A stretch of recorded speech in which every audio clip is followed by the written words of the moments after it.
Hoje pela manhã eu quero falar sobre um dos assuntos que eu mais amo na minha vida, né? E eu tenho falado sobre isso já há muitos e muitos anos, porque não apenas, algumas pessoas pensam que só porque nós somos músicos, que nós somos os adoradores. Tem gente que intitula, né? Ah, vamos chamar os adoradores. Ok, são títulos que as pessoas colocam. Ou então vamos chamar os salmistas. Mas a música, ela não é um fim para a adoração. Eu não faço música para adorar. Eu sou uma adoradora e, por isso, eu expresso a minha adoração através da música. Amém? Vocês entenderam? A adoração, na verdade, a adoração com a música é uma consequência do meu dia a dia de ser uma adoradora. A música é apenas um meio. O movimento de louvor e adoração que começou lá pelo final dos anos 80, principalmente nos Estados Unidos e em outros países, se espalhou para todos os lugares do mundo, não é? Porque eu cresci numa igreja em que a gente cantava só os hinos. Eu cresci na Igreja Batista, cantava os hinos do cantor cristão. Muitos aqui eram da Igreja Assembleia de Deus, cantavam com a harpa cristã. E eu me lembro muito bem que eu tocava os hinos e cantava, e na igreja nós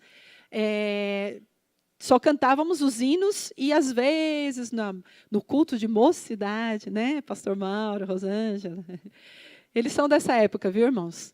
Nós cantávamos alguns corinhos. Quantos se lembram dos corinhos? Né?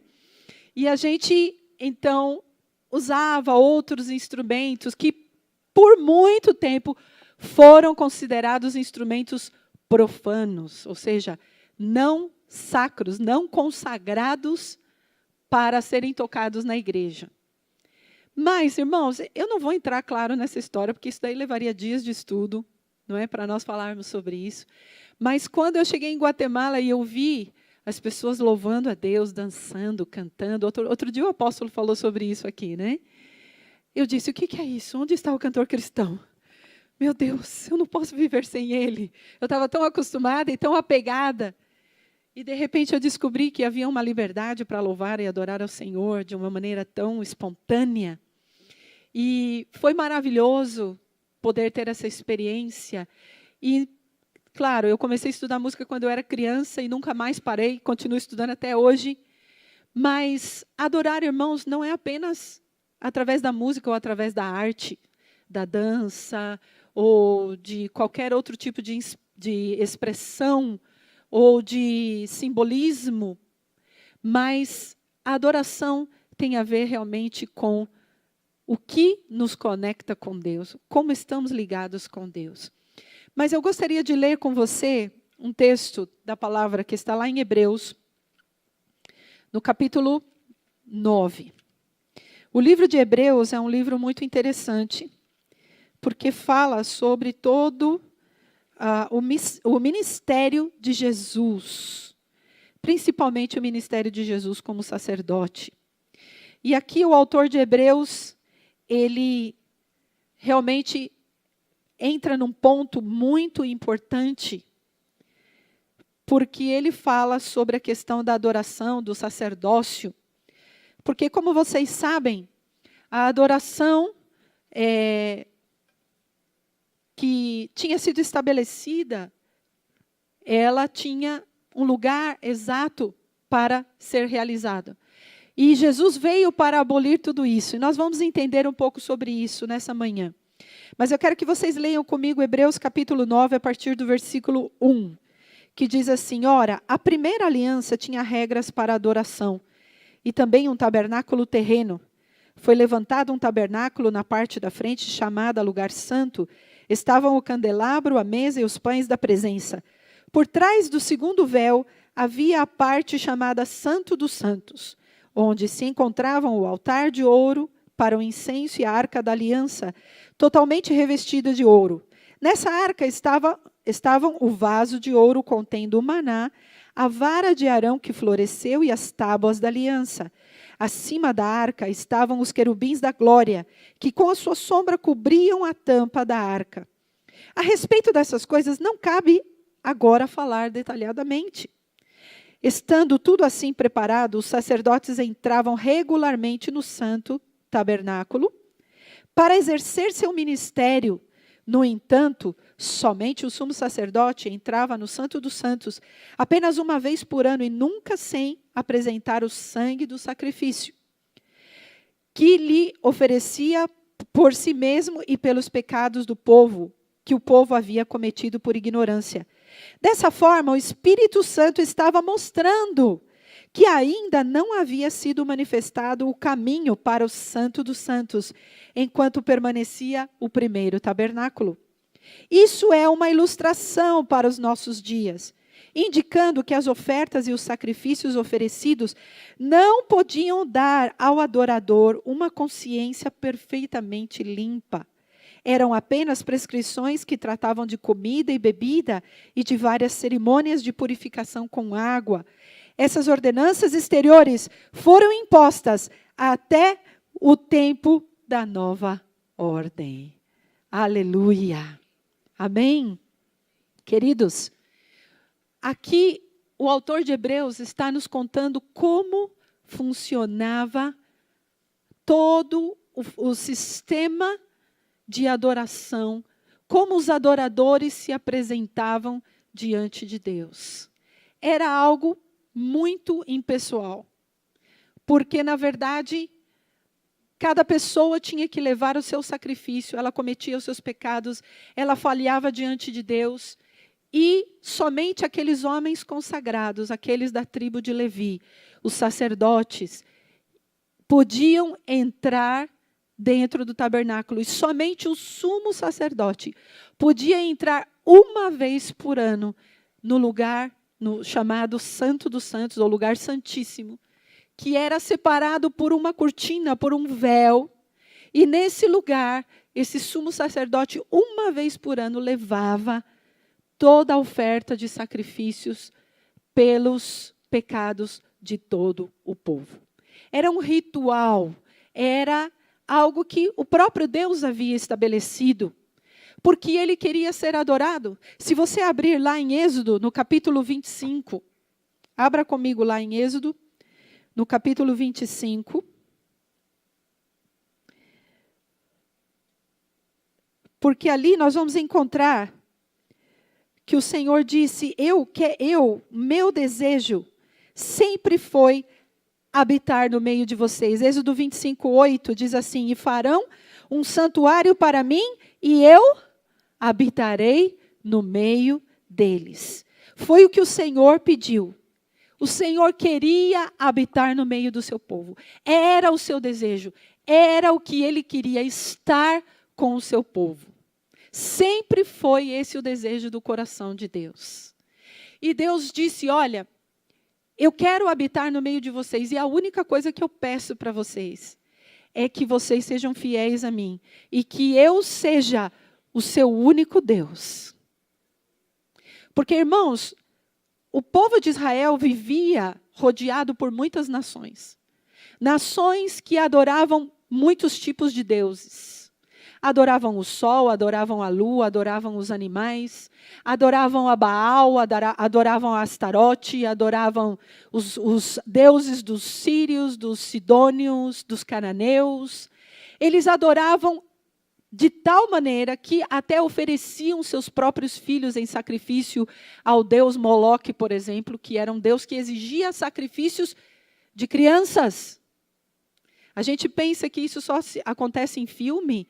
Não, isso aconteceu em muitas nações. Quando nós fomos no México uma vez e fomos visitar o Museu de Antropologia.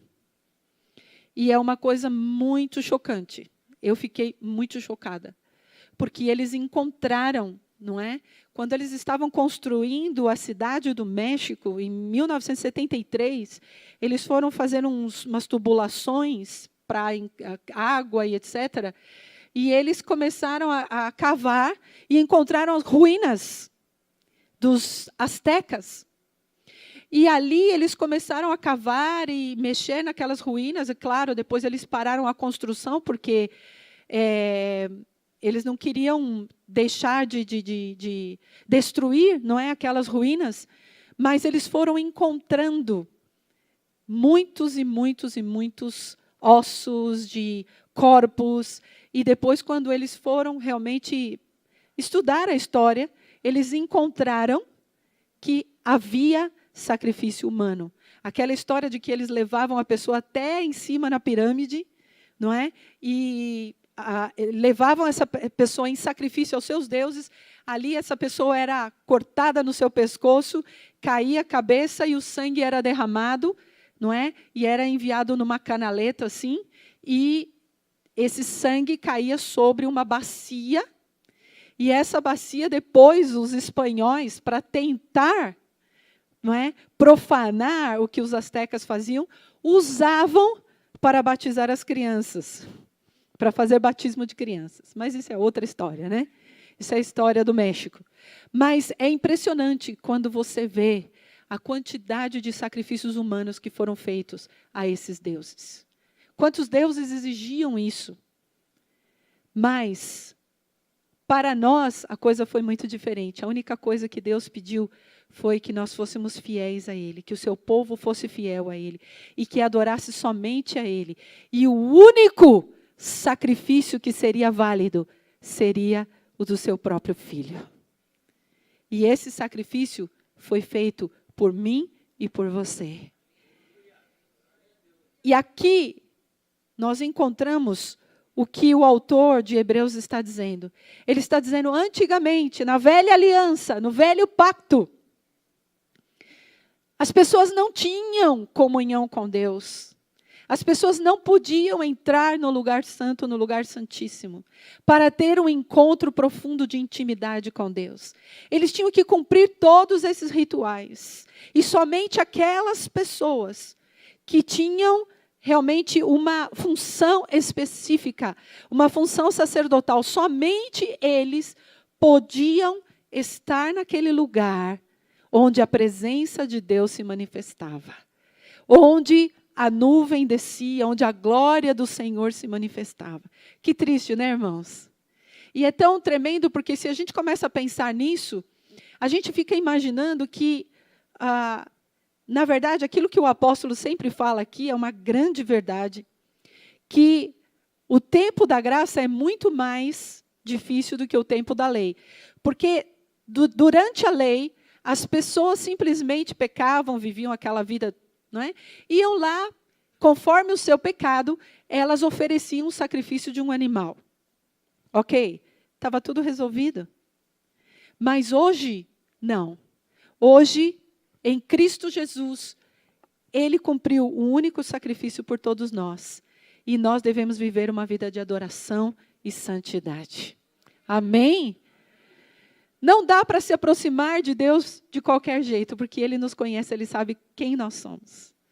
Não dá, porque quando a gente fala que devemos adorar ao Senhor em espírito e em verdade, quando nós falamos em espírito, nós estamos dizendo que nós precisamos ter realmente essa intimidade, essa profundidade de relacionamento com Deus, de tal maneira que Ele nos conhece tanto e nós o conhecemos tanto, porque Jesus disse para aquela mulher samaritana, vocês adoram o que vocês não conhecem.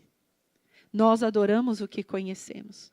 É preciso conhecer a Deus para poder adorá-lo. E conhecê-lo de perto. Conhecê-lo com tal intimidade que realmente nós não conseguimos mais deixar de adorá-lo. Sim ou não? Não é verdade?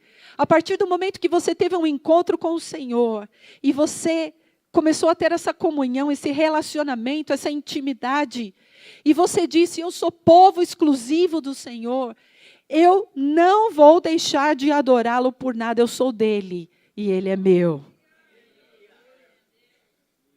Eu sou teu e tu és meu. Não é o que nós cantamos? Nós somos dele e ele é nosso. Mas isso exige um compromisso, um relacionamento. Queridos, o que realmente significa a palavra adorar? Essa palavra aparece muitas vezes na Bíblia, ela tem vários significados. Uma delas, aqui nesse contexto de Hebreus, está falando sobre cultuar, sobre servir. É interessante que o autor de Hebreus ele está dizendo aqui, antes, não é? Ele está dizendo aqui, nos primeiros versículos, a primeira aliança tinha regras para o serviço do culto. Na verdade, no original, no grego, não aparece exatamente a palavra adoração, mas ela é traduzida como adoração. Mas culto, cultuar, servir e adorar estão totalmente entrelaçadas, estão totalmente interligadas. Então, uma vez eu estava até ministrando ao pessoal do louvor, dizendo, gente, a gente acostumou a dizer certas coisas que, na verdade, não estão corretas. A gente diz assim, eu vou para o culto. Não é verdade? Enquanto que, na verdade, a minha vida deve ser um culto. Sim ou não? A minha vida deve ser de culto ao Senhor. Onde eu estiver no trabalho, na faculdade, na escola, na rua, no ônibus, no carro, eu vivo cultuando a Deus, eu vivo para servir ao Senhor e oferecer a Ele uma oferta de sacrifício, que é o que representa aqui também nesse texto a palavra adoração. Ou seja, também representa cultuar, servir e sacrificar. Então, quando a gente fala assim, irmãos, vamos adorar ao Senhor, todo mundo fecha os olhos e começa a cantar um cântico bem suave, que às vezes não está nem falando nada de adoração. Está dizendo, Senhor, eu preciso de Ti, eu quero não sei o quê. Não é um cântico de adoração. Porque nós estamos adorando ao Senhor com a nossa vida, dia após dia. Nós estamos servindo ao Senhor com aquilo que nós temos. Nós estamos entregando, porque a palavra que aparece também, outra palavra que é traduzida para adorar, isso já no grego, no Novo Testamento, é a palavra proskuneu, que significa prostrar-se diante de uma pessoa ou beijar os seus pés, ou a orla das suas vestes, ou até o chão. Ou seja, cair por terra, prestar homenagem, reverenciar, ou receber de forma respeitosa. Essa palavra adorar na Bíblia, ela tem também o significado de inclinar-se. O que vem na tua mente quando você pensa em prostrar-se e inclinar-se? Vem a palavra total reverência. Total, porque quando você se inclina e você se abaixa, você está o quê? Se humilhando. Você está se entregando. Você está dizendo, eu não sou digno. Não é isso que a Bíblia diz que os anjos fazem lá em Apocalipse? Quando eles dizem, santo, santo, santo é o Senhor. Quando eles estão declarando ao Senhor, eles estão reverenciando. Eles estão prostrados diante do Senhor. E é isso que o Senhor pede de nós, amados. Estudar sobre esse tema não é simplesmente dizer, eu vou adorar a Deus, eu vou cantar uma música. A música, ela é um meio, uma forma de adorar e de expressar o meu amor e a minha gratidão ao Senhor. Mas a minha vida de adoração, o meu culto a Deus é algo diário, é algo constante. E isso nós encontramos em toda a Bíblia, com homens e mulheres que estavam realmente sempre dispostos a viver uma vida prostrados diante do Senhor, honrando ao Senhor, glorificando ao Senhor, não vivendo para si mesmos, mas em verdadeira adoração. E é interessante como a Bíblia diz que Deus não está buscando adoração. Vocês já encontraram em algum lugar o Senhor dizendo, eu quero ser adorado? Claro, quando Ele diz que não devemos adorar a outros deuses, nós sabemos que devemos adorá-lo. Mas a Bíblia diz que Deus está buscando verdadeiros adoradores. É isso o que Deus está buscando. Verdadeiros adoradores. Como naquela época, o povo de Israel, e vocês sabem muito bem, o povo de Israel vivia de forma cíclica, né? eles buscavam a Deus, Deus os abençoava. Depois eles se afastavam de Deus. Depois eles buscavam outros deuses. Eles se afastavam completamente do Senhor, construíam altares de adoração a outros deuses, de idolatria. Depois vinha o quê? A maldição sobre o povo, não é? O povo começava a sofrer por causa da sua idolatria, por causa de afastar-se de Deus. Logo em seguida, Deus fazia o quê? Enviava os seus profetas. Enviava a palavra. Arrependam-se. Deixem os seus maus caminhos. Busquem a minha presença. Eu vou salvá-los, eu vou libertá-los, eu vou restaurá-los novamente. Deus nunca foi ao homem com a intenção de destruir ao homem. Sabia disso, irmãos? Mas o homem decide viver longe de Deus. E Deus falava com o seu povo, Deus usava os seus profetas. Aí eles se arrependiam e chamavam todo o povo e faziam uma convocação. E aí vinham e adoravam ao Senhor e se prostravam, se humilhavam e choravam. O que acontecia? Eles buscavam a Deus. E aí acontecia tudo outra vez. Será que mudou muito? Será que mudou muito, irmãos? Na verdade, hoje, falar sobre ser verdadeiro adorador virou algo assim, meio que moda. Principalmente porque muitas dessas coisas estão relacionadas à música. E eu já disse para vocês que ser um adorador não está relacionado com a música, está relacionado com a minha vida. Com o meu desejo de ter intimidade e comunhão, com o meu desejo de servir ao Senhor, e de estar prostrado diante dele, de obedecer a sua palavra, de reverenciá-lo como ele é digno de ser reverenciado. A minha adoração está ligada ao quanto eu entendo que o Senhor realmente separou um povo para ele. E que esse povo não pode querer nenhuma mistura. Amém, queridos? Nós não podemos estar misturados. Porque Jesus tocou nesse ponto com aquela mulher samaritana, embora tenha sido ela que surgiu com esse assunto.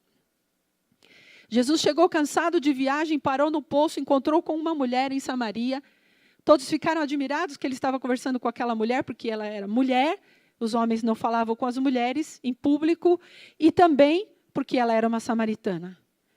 E, de repente, vai a conversa aqui, conversa ali, e a mulher diz para Jesus, vocês, os judeus, acreditam que nós devemos adorar, não é? Em Sião, vocês têm um lugar exato para adoração. Nós cremos que é nesse lugar, os samaritanos creem que é nesse lugar que se adora a Deus. E o Senhor Jesus diz, vocês adoram o que vocês não conhecem. Nós adoramos o que conhecemos. Por que Jesus disse isso? Se você for lá em 1 Reis, não vou ler todo, porque não dá tempo.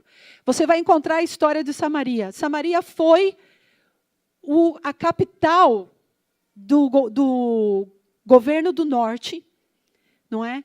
Do reino do norte, durante muito tempo, do reino de Israel.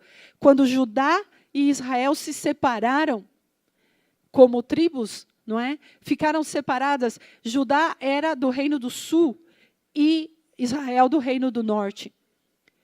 Então, esse reino que era composto por 10 tribos, a capital foi Samaria. Mas a Bíblia diz que o Senhor avisou o rei de Israel e disse, vocês estão longe de mim, vocês estão adorando outros deuses de outras nações, vocês estão buscando em outros deuses só aquilo que eu posso dar a vocês. E Deus levantou os seus profetas e eles não se arrependeram. Então a Bíblia diz que Deus permitiu que os assírios viessem e dominassem Samaria. E quando eles fizeram isso, eles levaram todos os seus tipos de ídolos, eles levaram os sacerdotes de outros deuses e ensinaram os israelitas a adorar esses deuses. E a Bíblia diz lá, se você for ler, em 1 Reis, no capítulo 17, em 2 Reis, capítulo 17, você vai encontrar que diz que eles adoravam ao Senhor e também adoravam a outros deuses. Eles misturaram a sua adoração. Eles preferiam estar divididos. 2 Reis 17:35, Diz assim: quando o Senhor fez uma aliança com os israelitas, Ele lhes ordenou: não adorem outros deuses, não se inclinem diante deles, não lhes prestem culto, nem lhes ofereçam sacrifício. Mas a Bíblia diz, depois, você pode ler, que eles não obedeceram ao Senhor, e que eles adoravam ao Senhor, mas também adoravam outros deuses. Então, o que aconteceu? Os judeus se afastaram dos samaritanos. Era como se os samaritanos não fizessem parte do povo de Deus, porque eles haviam feito uma opção em se afastar completamente de Deus. E então, havia essa separação entre os samaritanos e os judeus. Por isso, Jesus toca nesse assunto com essa mulher. Por que Jesus, justamente ali naquele poço, fala sobre adoração? Porque existe uma história por trás disso. Porque os samaritanos haviam decidido se misturar e viver uma adoração dupla. E isso não existe para Deus, amados. O Senhor quer que sejamos dele povo exclusivo. O Senhor quer que sejamos exclusivamente dele.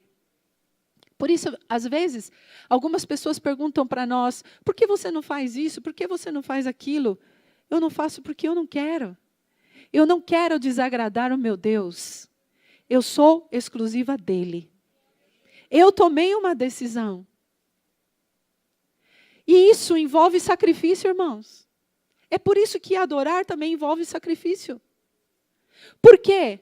Porque você toma a decisão de dizer: eu pertenço exclusivamente ao Senhor, a minha vida é dele. Eu não quero viver para mais ninguém, para mais nada. Claro, no sentido da adoração, que não seja para o meu Deus. Eu não posso oferecer a minha carne, eu não posso oferecer a minha vida, a minha alma, a ninguém mais, a nada mais, porque eu entendo que quando o Senhor chamou o seu povo e disse: vocês vão ser o meu povo exclusivo, só a mim vocês vão adorar. Existem muitos outros deuses em muitas outras nações, mas vocês serão meus. E o lindo de tudo isso, irmãos, é que aqui o autor de Hebreus, ele está dizendo: esse pacto, essa aliança antiga acabou. Existe uma nova ordem, uma nova aliança que engloba a todos para serem adoradores. Através de quem? Do sacrifício único de Jesus Cristo na cruz do Calvário. Quando Jesus cumpriu o seu sacrifício, ele disse: agora o véu do templo foi rasgado. Aquela aliança antiga que dizia que somente o sumo sacerdote podia entrar uma vez por ano no Santo dos Santos, ela se acabou. Ela teve um propósito, ela teve um tempo, ela foi um símbolo, como diz aqui o autor de Hebreus. Ela foi um símbolo, mas ela se acabou, porque agora você, aqui no Brasil, e as pessoas lá na Europa, e as pessoas na Ásia, na África, podem ser verdadeiros adoradores. Mas isso exige um pacto também da nossa parte. Exige uma aliança. Exige que nós decidamos: eu vou adorar somente ao Senhor. Eu vou viver para servi-lo. Eu vou viver para cultuá-lo. Eu não quero viver para ninguém, para nada mais, a não ser para o meu Deus. Amém, queridos? Agora, como podemos ser verdadeiros adoradores? Ou seja, é tão importante entregar. O pastor Ronaldo estava falando sobre as ofertas. Para mim, irmão, o dízimo e a oferta é uma coisa natural de um adorador. Eu gostaria, se fosse uma decisão minha, de nunca pedir dízimo e oferta. Nunca. Por quê? A partir do momento que eu entendo que eu sou uma adoradora, e na Bíblia você vai encontrar muitas e muitas e muitas vezes que os homens de Deus, os patriarcas, cada vez que eles iam fazer qualquer coisa, primeiro eles faziam o quê? Um altar de adoração. E eles não iam de mãos vazias. Eles sempre levavam uma oferta. é algo que está completamente ligado. Não existe adoração sem oferta. Não existe adoração sem entrega. Um dos exemplos mais lindos para mim, eu sempre choro, eu estou lendo, estudando e chorando, né? É o exemplo de Ana. Ana sonhou ser mãe. Ela queria ser mãe. Vocês imaginam, talvez muitas mulheres aqui já são mães, ou aquelas que desejam ser mães. Eu sou mulher, eu queria ser mãe. Eu louvo a Deus pela vida dos meus filhos. Ana chorava, Ana pedia. Ana foi humilhada por Penina, que era a outra esposa de Abraão. Ela a humilhava porque ela podia ter filhos e Ana não podia. E ela chorou e ela falou, Senhor, se o Senhor me der um filho, eu vou te entregar. Meu Deus do céu, gente. Cá entre nós, mulheres aqui. Não é, porque para mulher não é brincadeira. Senhor, eu vou entregar. E quando Ana entregou Samuel, ele era pequeno ainda, ele não era bebê. Porque naquela época, eles desmamavam as crianças já com mais ou menos... elas eram mais velhas, não era com menos de 5 anos. Então, ele não era um bebê, ele era uma criança. Ele foi entregue para o sacerdote Eli. Ela cumpriu a adoração dela. Ela se prostrou no templo e ela entregou. Disse, Senhor, se o Senhor me der um filho, ele não vai ser meu, ele vai ser teu. Você acha que Deus não vai se agradar de uma coisa dessas? Irmãos queridos, sabe de uma coisa? A adoração vem com restituição. Porque Ana entregou um filho e Deus deu 5 filhos a mais para ela.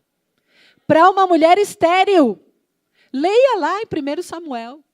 Nos primeiros capítulos você vai encontrar. Nós não estamos em busca de restituição, porque nós adoramos, porque Ele é digno de ser adorado. Mas Ele é tão fiel, tão maravilhoso, tão poderoso, que Ele restitui. Ana entregou 1, e o Senhor deu para ela 5 vezes mais. Porque Deus viu a intenção do coração dela, que era entregar. Não existe adoração sem entrega. Cada vez que você vem à casa do Senhor, traga a sua oferta. Traga parte daquilo que Deus tem te dado, porque nada é nosso, tudo é nosso com Ele. Ele nos deu, porque nós somos uma coisa só com Ele. Amém, queridos? Também, o verdadeiro adorador tem que ter uma postura.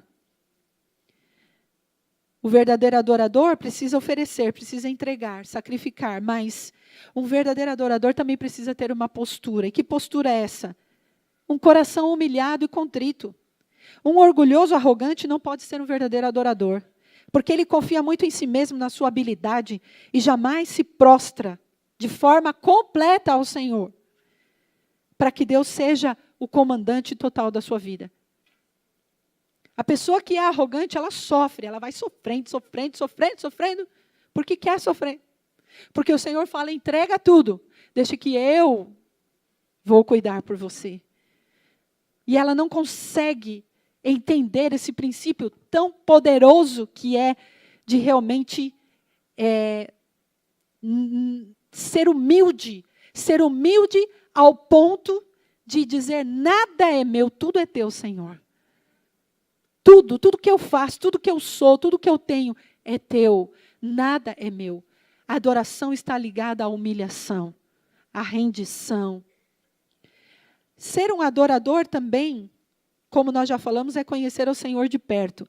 Se eu fosse perguntar para você hoje, qual escala de 1 a 10 você conhece o Senhor de perto? Que resposta você daria? Quanto tempo você tem de palavra de Deus, de ler a palavra? Porque através da palavra nós conhecemos a Deus. O que Ele pensa, o que Ele é, quais são os seus propósitos, seus planos, seus projetos, de Gênesis a Apocalipse. Tudo já está determinado por Deus e Ele deixou para nós. Olha que maravilhoso. Nós já sabemos tudo que vai acontecer, gente. Tem algumas pessoas que não acreditam. Mas já está acontecendo. Profeticamente já está acontecendo. É só olhar, ligar a televisão e ver o telejornal, abrir a internet e ver as notícias. Já está acontecendo. Então, Queridos, quanto nós conhecemos, quanto nós oramos, a oração está assim, ó, com a adoração. É outra palavra que nós encontramos no hebraico, que significa também suplicar. Em algumas traduções, eles colocam como adorar. A súplica também está relacionada à adoração. Por quê? Porque somente aquele que vai na presença do Senhor com um coração, não é como nós fizemos aqui agora por essa menina, sabe, a gente vai realmente com todo o nosso ser diante do Senhor. Não há como Deus não responder, porque Ele ama isso, queridos. Ele ama quando você vai diante dEle, com todo o teu coração, para conhecê-lo mais de perto. O verdadeiro adorador quer conhecer o Senhor de perto, não é superficial. Não é uma coisa assim, eu vou lá na igreja adorar a Deus, uma vez por semana. Eu vou cantar lá as músicas, eu vou adorar a Deus. Não, não, não. Deus está dizendo para você, não é só isso que eu quero de você. Eu quero que você seja realmente alguém que caminhe com intimidade comigo, que me conheça, conheça a minha palavra, conheça os meus propósitos, os meus planos. E através disso você possa ser bênção na vida daquela pessoa que está do teu lado, lá no teu trabalho. Aquela pessoa que precisa de uma palavra profética. E você diz, eu não sou profeta, eu não preciso falar. A Bíblia diz, todos podem profetizar. E Deus pode usar a tua vida, mas sabe, depende do quanto você está na presença de Deus. O quanto você o conhece. O verdadeiro adorador, ele conhece a Deus.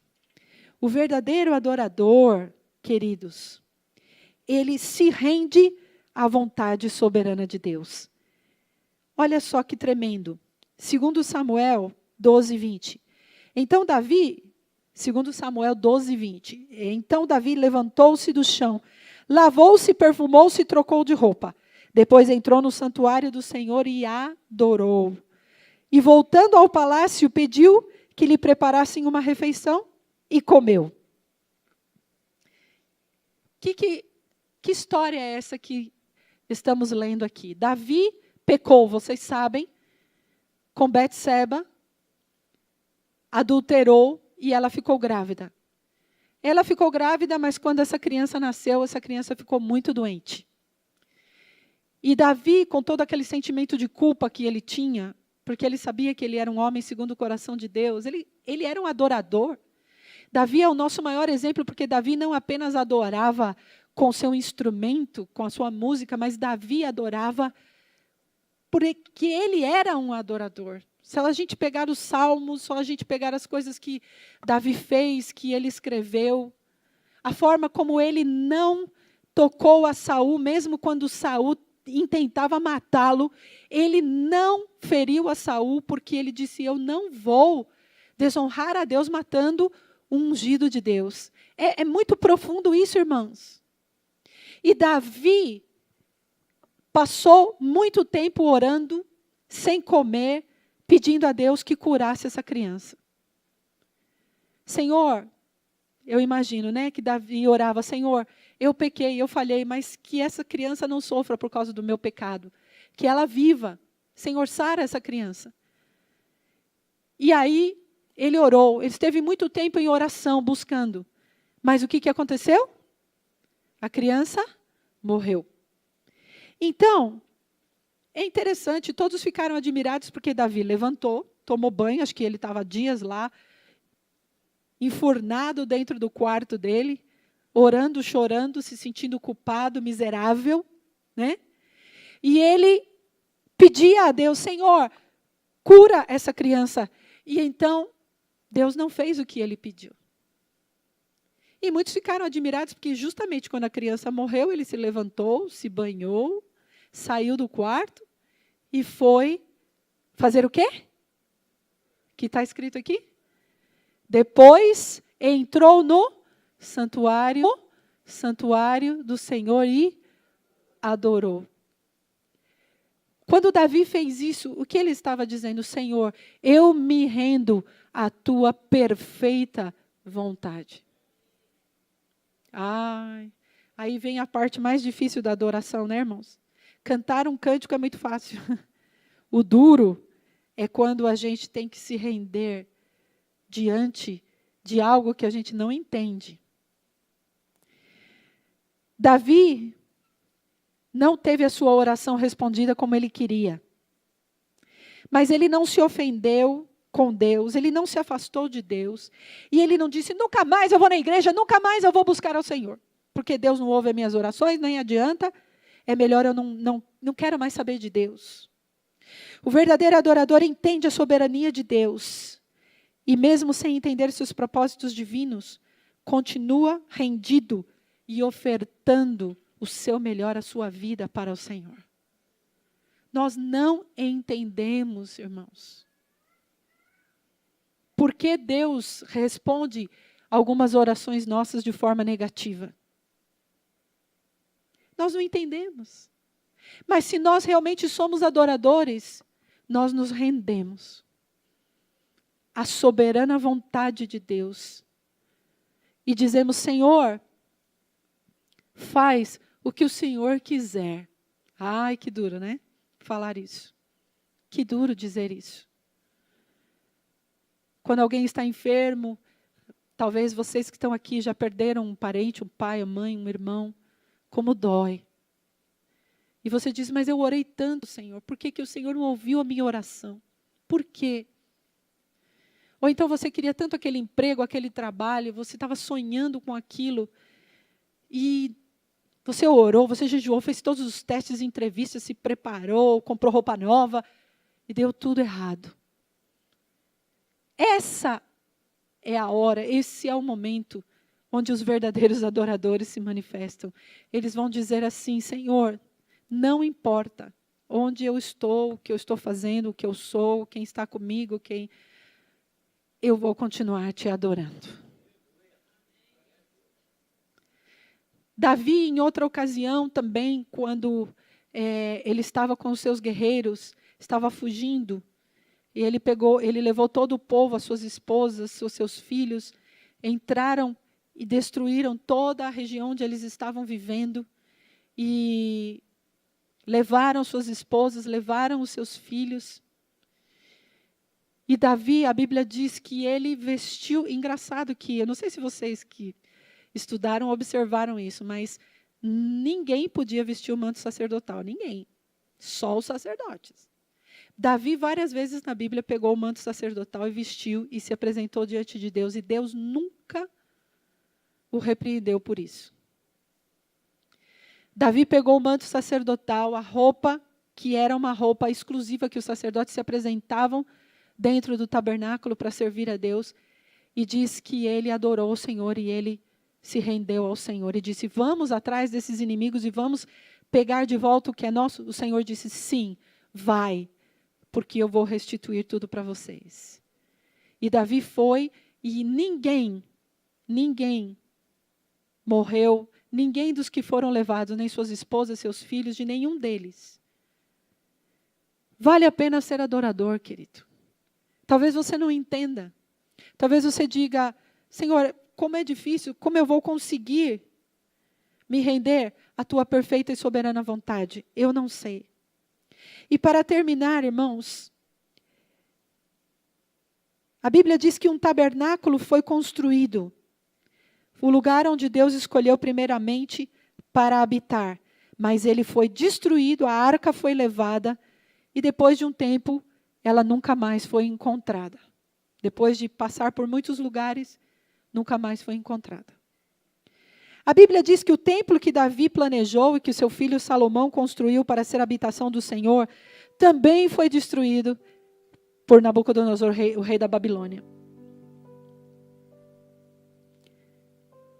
Até Salomão disse em 2 Crônicas 6:2, ele diz, na realidade, construí para ti um templo magnífico, um lugar para que nele habitares para sempre.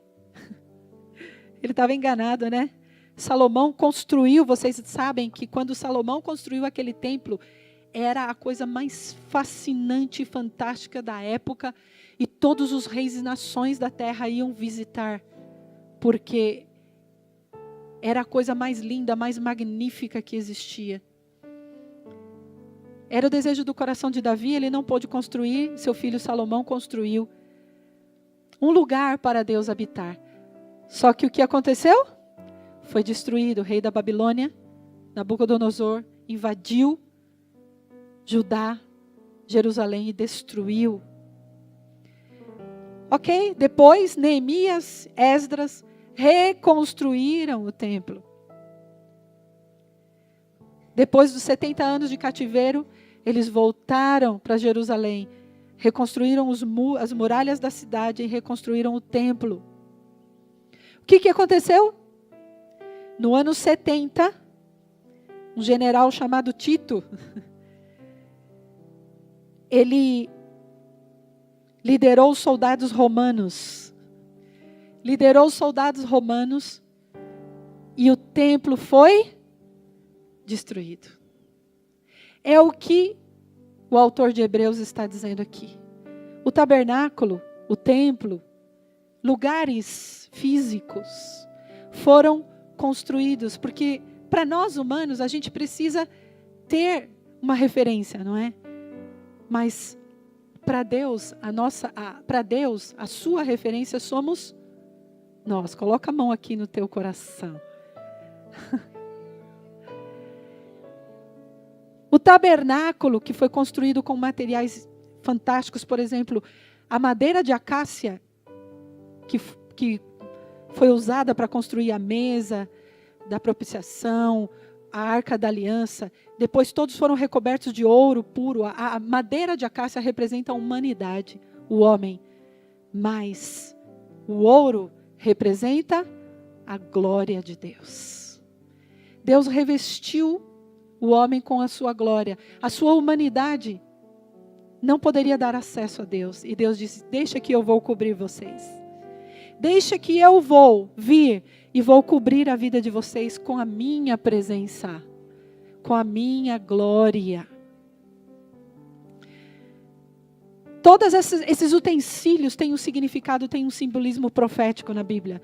É maravilhoso estudar sobre o tabernáculo. Eu amo estudar sobre o tabernáculo. Porque tem todo um simbolismo, todo um significado profético. Mas chegou um momento em que Deus disse: até aqui. E o Senhor disse: eu vou enviar no tempo determinado o meu filho, para que ele venha e para que ele morra como único válido sacrifício.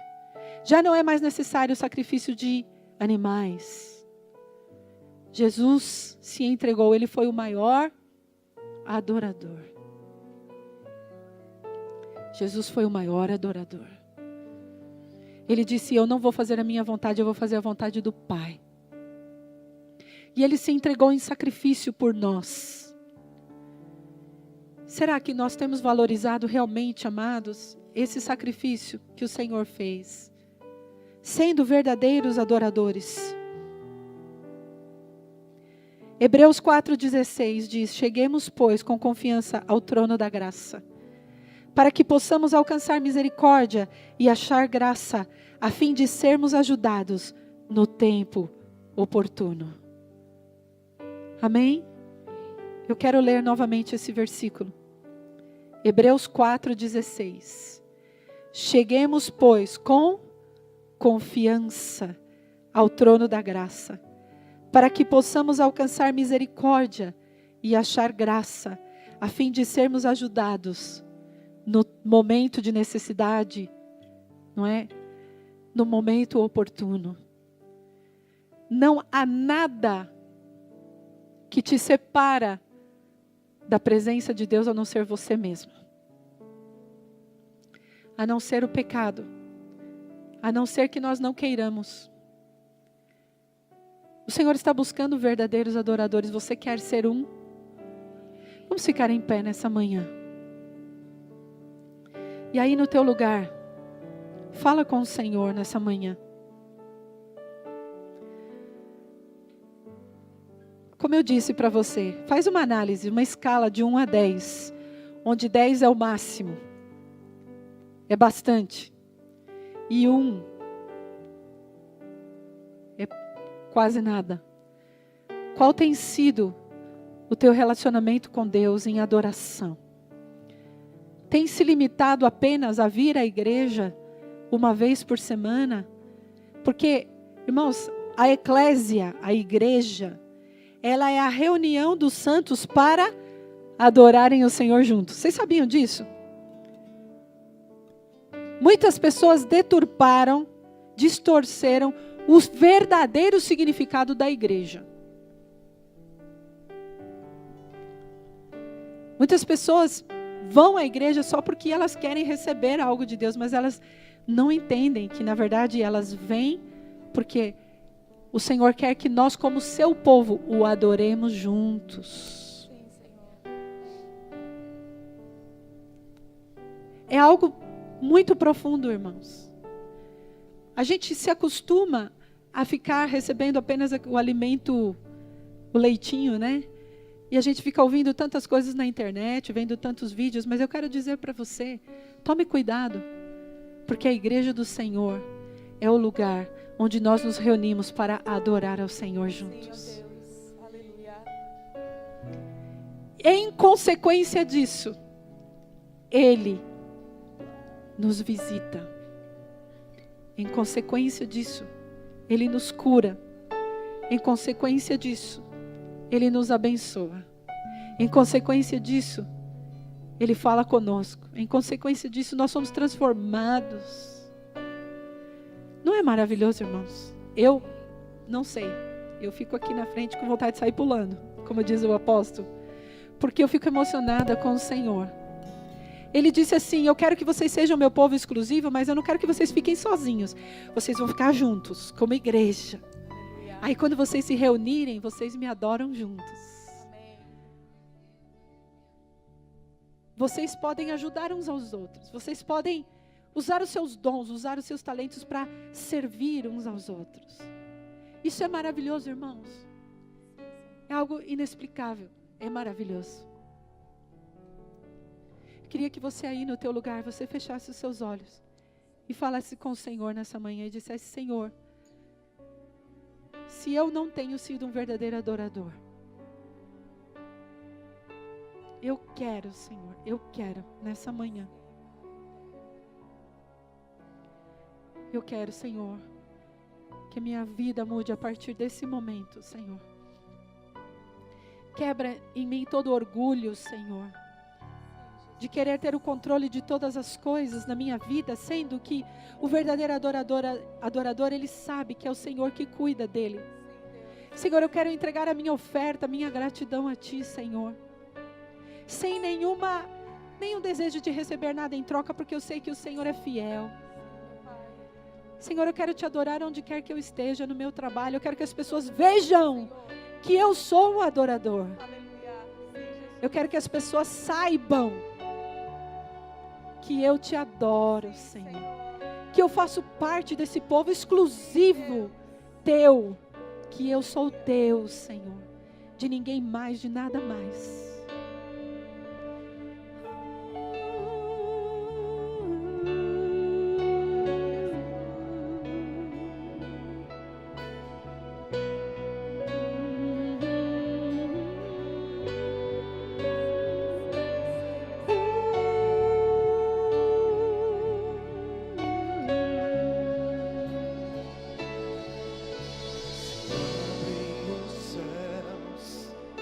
Se escuta o som que é celestial,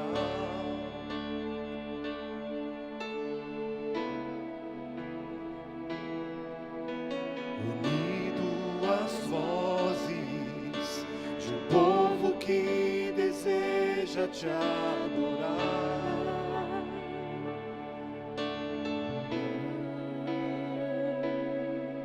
O Espírito de Deus se move livre aqui neste lugar. Aleluia, levanta as suas mãos nessa manhã. Harabasharabá. O Pai alegre está ao ver a noiva unida ao adorar.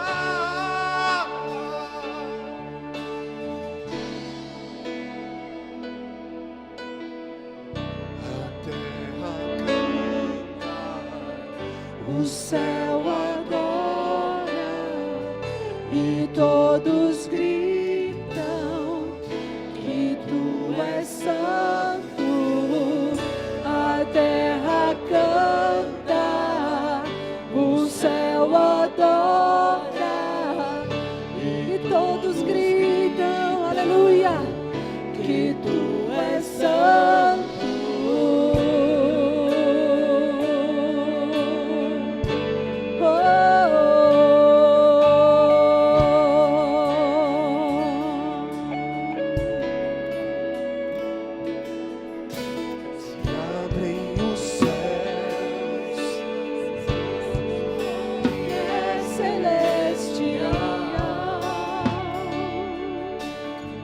Levanta a tua voz nessa manhã. Unido as vozes de um povo que deseja te adorar.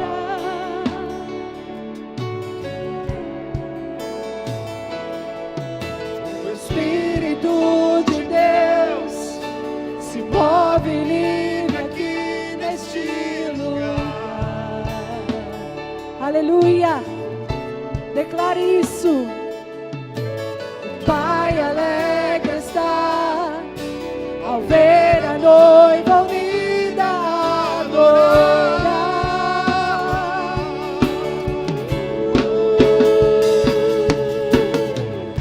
A terra canta, o céu adora, e todos gritam.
Diga isso nessa manhã.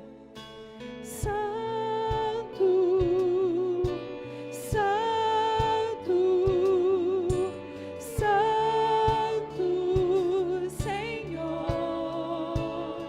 Diga. Santo, Santo, Santo, Senhor. Santo, Santo, Santo, Senhor. A terra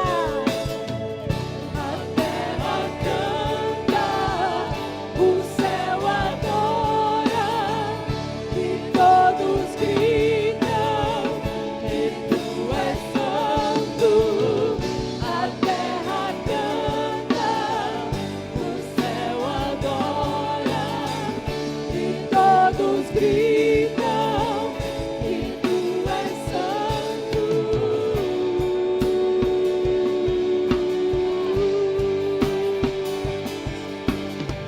Aleluia!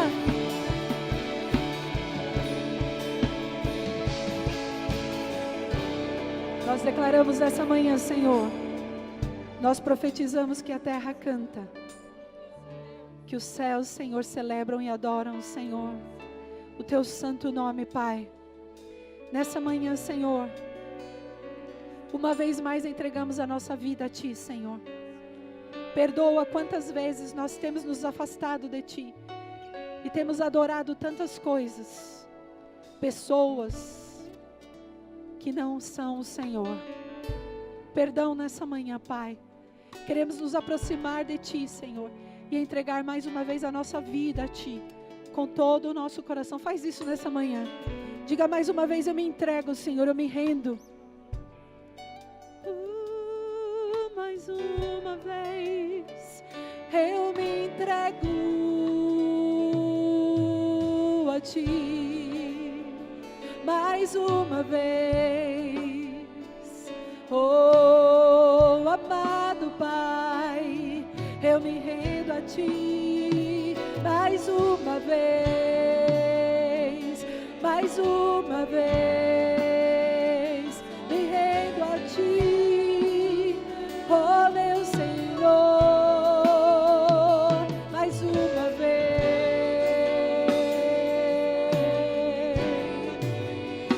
oh aleluia, aleluia, aleluia. Ora barachara barassuria baras. Oh aleluia, aleluia, aleluia, Senhor.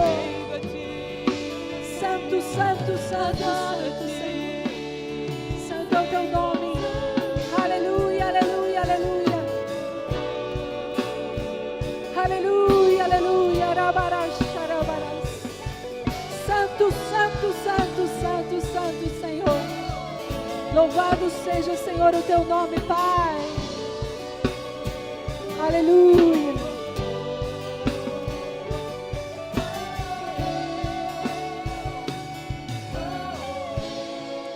Aleluia. Que pena que nós temos que terminar. Eu ficaria o dia inteiro aqui. Harabacharamanas. O Senhor está dizendo nessa manhã: ainda dá tempo. Talvez você diga assim: a minha família tem sofrido as consequências de eu não ter realmente adorado ao Senhor como eu deveria. E não ter vivido com uma vida totalmente entregue ao Senhor como eu deveria. E o Senhor está dizendo para você nessa manhã: ainda dá tempo. Porque hoje Ele está falando contigo. Entrega totalmente o teu coração, sem reservas. Não confie na tua própria força. Confia no Senhor. Ele é suficiente para fazer infinitamente mais do que tudo quanto você possa pensar ou imaginar. Aleluia. Aleluia. Você pode dar um aplauso forte ao Senhor?